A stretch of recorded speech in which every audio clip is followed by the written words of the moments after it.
नमस्कार दोस्तों, स्वागत है आपका एक शानदार वीडियो में। दोस्तों, आज हम पढ़ने जा रहे हैं कक्षा 10 सामाजिक विज्ञान 2025 के 4 अंक में आने वाले सबसे महत्वपूर्ण प्रश्न।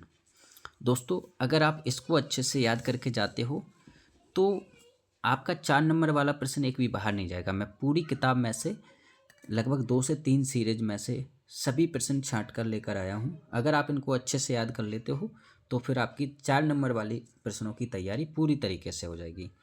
चलिए तो पहला प्रश्न देखते हैं। सड़क परिवहन और रेल परिवहन में तुलना 4 बिंदुओं में कीजिए। देखिए दोस्तों, इसका आंसर ये है। ये प्रश्न है और ये इसका आंसर है। 4 बिंदु में करना है, आप कोई से भी 4 बिंदु कर सकते हैं। 25 में ये पेपर में आया था, ठीक है, पिछली साल ही आया था। आप इसके आंसर का स्क्रीनशॉट ले सकते हैं, ठीक है।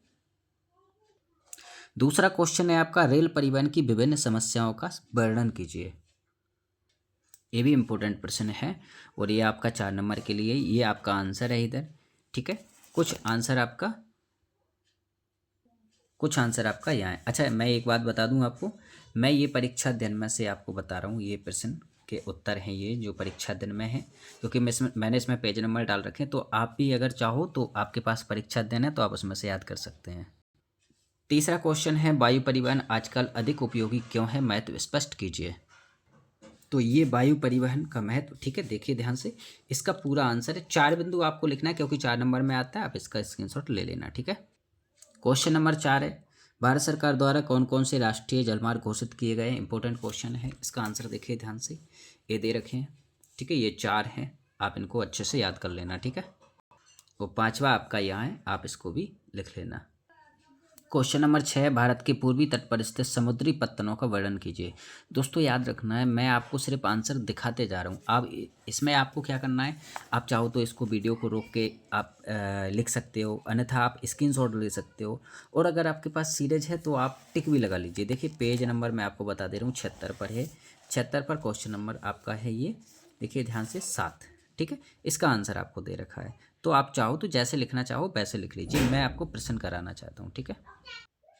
क्वेश्चन नंबर नेक्स्ट है, परिवहन तथा संचार के साधन किसी देश की जीवन रेखा तथा अर्थव्यवस्था क्यों कहे जाते हैं।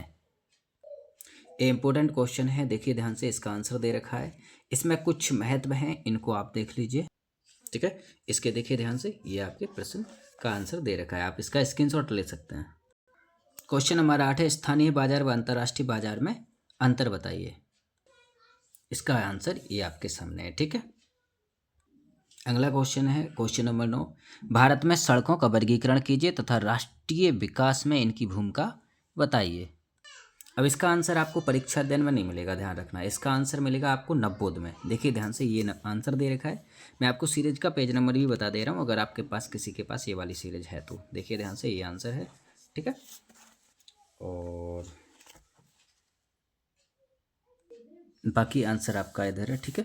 देखिए ध्यान से, ये कौन सी सीरीज में है, तो ये वाली सीरीज में है आंसर, ध्यान रखना है आपको।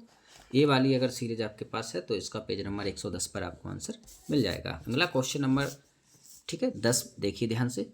निम्न को समझाइए, ये सारे क्वेश्चन आपको देखना है। ये कैसे आएंगे, देखिए ध्यान से। ये 25 का पेपर है, किसका है, 2025 का पेपर है। 25 में इस प्रकार से आया था क्वेश्चन नंबर 22 पर, निम्नलिखित को समझाइए कोई दो। साइमन कमीशन, दांडी मार्च, भारत छोड़ो आंदोलन, सत्याग्रह पर महात्मा गांधी के विचार। और फिर इसके अथवा में आया था, गांधी जी ने असहयोग आंदोलन को वापस लेने का फैसला क्यों किया। तो इसको मैं आपको बता दे रहा हूँ। ये आते हैं आपके टिप्पणी के रूप में। तो देखिए ध्यान से, मैं आपको ऐसे इस प्रकार से 8 ऐसे क्वेश्चन ढूंढ के लाया हूँ जो टिप्पणी के रूप में पूछे जा सकते हैं। जलियांवाला बाग हत्याकांड, Simon Commission, Poona pact, Bharat छोड़ो आंदोलन, दांडी मार्च, नमक यात्रा, ठीक है, सविनय अवज्ञा आंदोलन, रॉलेक्ट एक्ट, बरदोली सत्याग्रह। तो ये इनमें से ही आएंगे, ध्यान रखना। आपका 100% एक क्वेश्चन प्रकार इस प्रकार से आएगा, निम्नलिखित को समझाइए, और कोई 2 के आपसे आंसर पूछा जाएगा। तो आप इनको ध्यान से देखना, मैं इनके आंसर भी आपको बता दे रहा हूँ। पहले तो आप जलियांवाला बाग हत्याकांड पढ़िए। देखिए यहाँ ध्यान से, ये जलियांवाला बाग हत्याकांड है। इधर साइमन कमीशन है आपका, पूरा साइमन कमीशन देखना है ध्यान से, ठीक है। फिर आपका ये पूना पैक्ट है, ठीक है।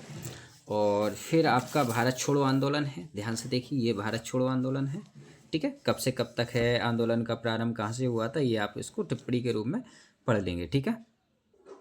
ये आपका नमक यात्रा है, यानी कि इसी को हम दांडी मार्च के नाम से भी जानते हैं, क्योंकि गांधी जी ने मार्च में ये योजना ठीक है, चालू की थी, या कहें तो एक यात्रा चालू की थी, उसी का आंसर है। ठीक है, अब आता है आपका सविनय अवज्ञा आंदोलन। तो ध्यान से देखिए, 24 में पूछा भी गया है। ये आप सविनय अवज्ञा आंदोलन के कुछ पॉइंट हैं, इनको आप याद कर लेना। ठीक है, नेक्स्ट आप पढ़ लेना। ठीक है, ये वर्णन कीजिए। तो ये थोड़ा सा आपका एक परिभाषा लेवल का है, और ये फिर आपके कुछ इंपॉर्टेंट पॉइंट दे रखे हैं इसमें। ठीक है, अब इसी पार्ट में से कुछ और इम्पोर्टेंट क्वेश्चन है। भारत माता की छवि और जर्मेनिया की छवि की तुलना कीजिए। तो ये आंसर आपके सामने लिखा हुआ है, भारत माता की छवि और जर्मेनिया की छवि। ठीक है, इनको आप अच्छे से याद कर लोगे। ओके, ये आता है इम्पोर्टेंट क्वेश्चन।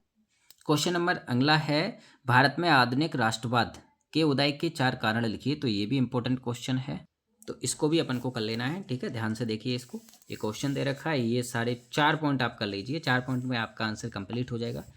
इतने में ही आप अच्छे से इसको लिख सकते हो। ठीक है, चाहो तो आप 5 कर लेना, जो फिर आपको सरल लगे वो कर लेना। ये 6 दे रखे हैं इसमें। ठीक है, क्वेश्चन नंबर 13 है, सत्याग्रह पर गांधी जी के विचार लिखिए। इसका आंसर ये नवबोध में है, सत्याग्रह पर गांधी जी के विचार लिखिए। 23 में और 25 में ये रिपीटेड क्वेश्चन है, इसको आप अच्छे से याद कर लेना। ठीक है, इसका कुछ आंसर आपका इधर है, ध्यान से देखिए, ये लिखा है। ठीक है,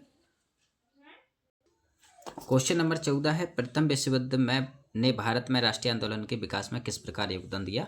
इसका आंसर देखिए। अब इसका आंसर आपको मिलेगा केशव ज्ञानालोक में। अच्छा आंसर है, आंसर तो परीक्षा अध्ययन में भी है, लेकिन इसमें कुछ अच्छा है जो आप अच्छे से याद कर पाओगे। ठीक है, इसका आंसर देखिए ध्यान से, ये क्वेश्चन है।